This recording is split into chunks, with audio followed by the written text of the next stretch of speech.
This video is for entertainment purposes only. As of April 22nd, 2015, it is my personal opinion and is subject to change. It cannot and should not be taken as an official or unofficial stance of either myself or any other organization or individual. I am not officially or unofficially representing any individual or organization. Consult with a professional before making any kind of change to any kind of system or infrastructure. I do not accept any responsibility for any system or infrastructure or any other entity that may or may not be damaged at any time for any reason. Okay, so what we're going to do now is we are going to install Drupal onto our instance that we've just set up over there. But before we can do that, we need to open up the RDS database that we created to Drupal. Okay? It's always a good idea to double check this first, just to make sure before the step. Maybe you have to remove an instance. It's usually it's a good thing to check, even if you're checking it a few times. So the first thing we want to do is we want to take a private IP address, because they're on the same VPC, remember. We want to copy that. We're going to go to our RDS console, and we can see the instance over there. We're going to go ahead and we're going to click on security groups, and we can see our security group there. We're going to click on inbound, and we're going to see that it's the same IP address. Fantastic. So we don't need to edit and change it. Alright, that's good. So we're going to go back to our instance. We're going to click on connect. Now I'm using Linux, so for me this command is fine. But if you're using basically a non-SSH client such as PuTTY, what have you, I'd recommend clicking that link. I'll include a link to the documentation to describe other methods. I'm not going to go through it here purely because I'm using Linux and I don't have the capacity to. So go ahead and we're going to select that. We're going to go to our instance. Yeah, so I already did this once before. And we're going to log in. Alright, now, you'll notice me log out there. That's because I've done a few things first just to speed things up. If I go ls, you'll see two files there, the master and the unzip. Okay, these are files that we're going to download now. So what you need to do is you need to download the master.zip file. This holds all your AWS scripts. And you do that by going wget space. We're going to go to my AWS scripts page. I'm going to right click on copy link address, or right click on, I should say, download zip, and then click on copy link address.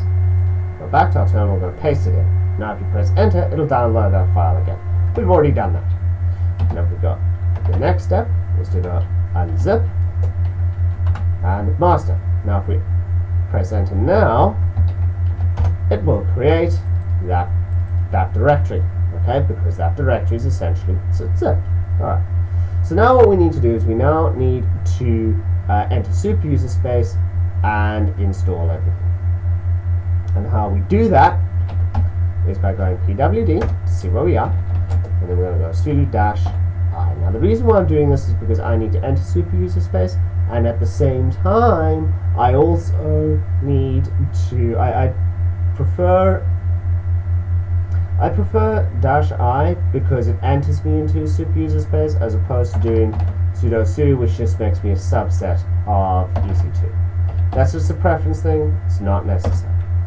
Alright, now if I go pwd, you'll see that my working directory has changed. So I need to go back to my directory, and I'll go ls, you can see it there, and now I run the drupal.sh file. Alright, so it's working for everything, it's installing it. Now it's saying, by the way, I'm going to need some access ID keys for this next step. So we're going to go ahead and we're going to create them.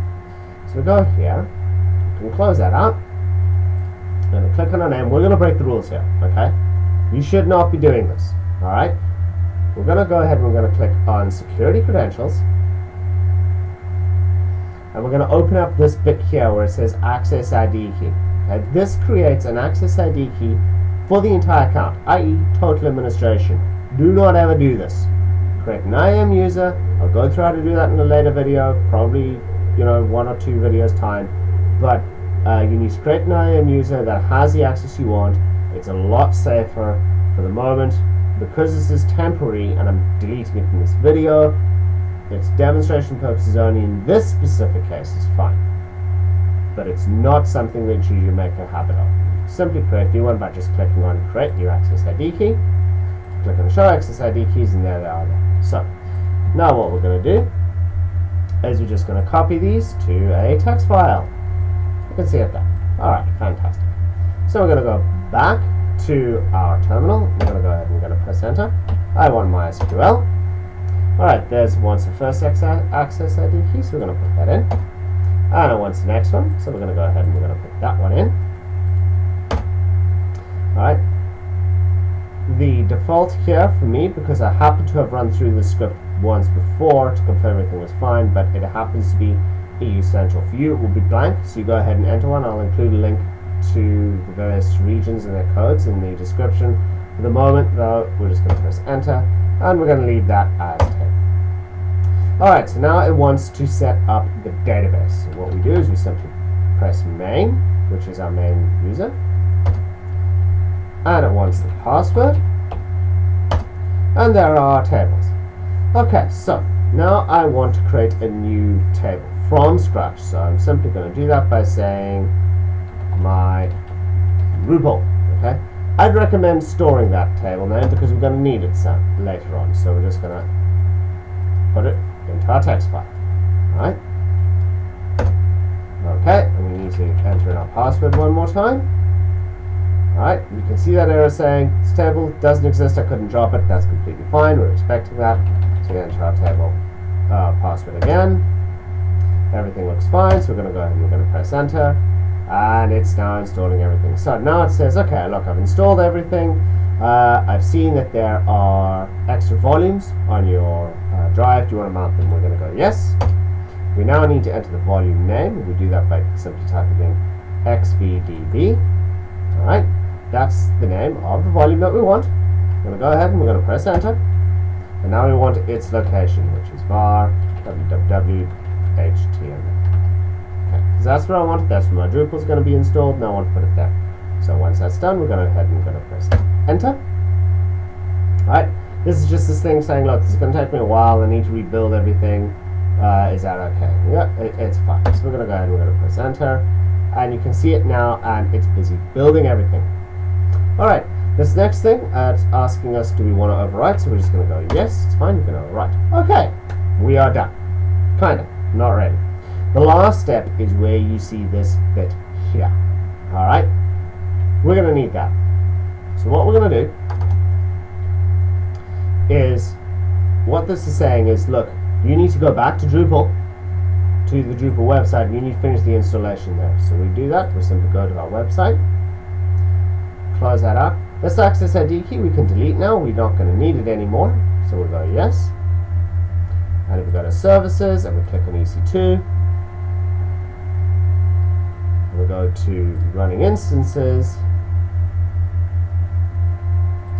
and there is our external IP address.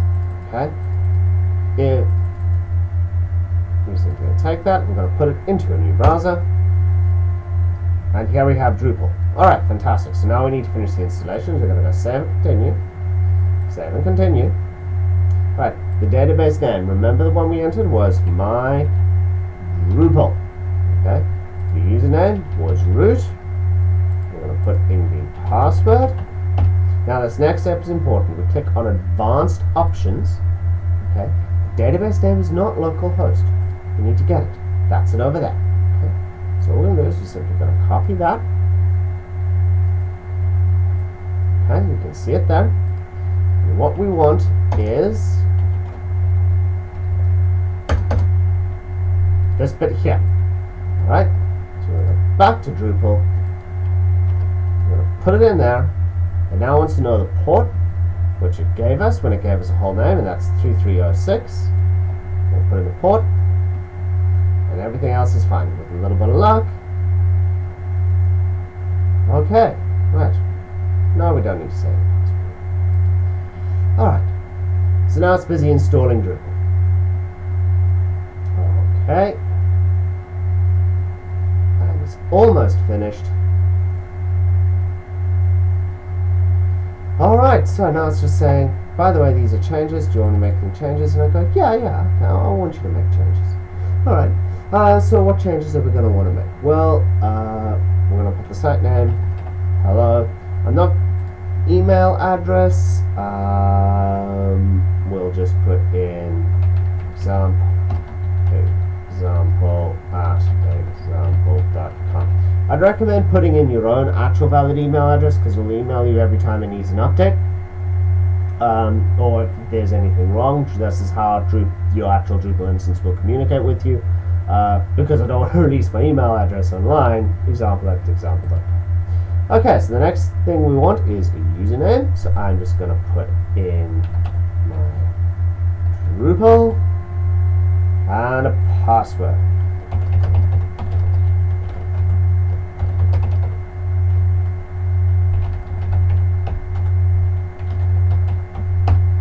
Okay, right, so we have our password. You can see here these are general hints. So if we want a really strong password, there we go. Okay, now it's nice. Alright, country, I'm in Ireland. Time zone is fine, check for updates, receive email notifications. All of that is good. So we can go ahead and click on save and continue. And here's our Drupal site. So go ahead and click on visit site. There it is there. Happy days. So if we go back to our command line and go ahead and press enter, it finishes out everything for us. And we're almost done. One last thing to do, and that is to get this thing to start updating automatically all the time. Quite frankly, it's easy. If you're managing several instances and several websites, you want this stuff to happen automatically. So what we're going to do is we're going to go cd/etc/cron.daily. We're going to create a cron job. Alright, what we're going to do is we're going to go, do we have them? I hope so.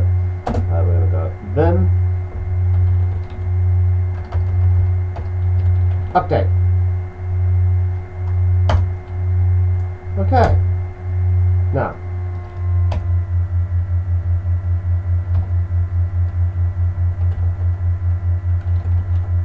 alright, we're going to then bash and yum update dash y yum grade dash y. And now we're going to enter in a drush command. Okay? If you don't know drush, really recommend learning it. Now, ordinarily, if we were in the drush directory, we would simply go drush pm-update. The problem is we can't do that here because this is not our working directory. So what we need to do is we need to figure out how to execute a directory, a command in a working directory. Okay? And how you do that, easiest way when you want to learn about this, and you're going to be learning about a lot of this, is Linux change working directory command. Happy days. How do I run a program with a different working directory? And we scroll down there, we can see the answer is there, like that. Okay? So all we're going to do is we're going to go open bracket cd slash var slash www slash html slash. Right? Go back. Yep. Semicolon. And that's it. That, in theory, should check for your updates on a daily basis. So I'm simply going to quit out of there. Now if we go ls, we notice another problem. Updates not executable. That's easy enough to fix. We simply go chmod +x update. Press enter. That's it. Yeah, we're done. So now if we exit and we log out, we have our Drupal. There it is. Right? That is a quick, simple, easy way to set up Drupal. Join me in my next video where I will be creating this, or where I will be setting up everything to be scalable. For the moment, have fun with that, play around with it, get to know Drush, and I'll see you in the next video.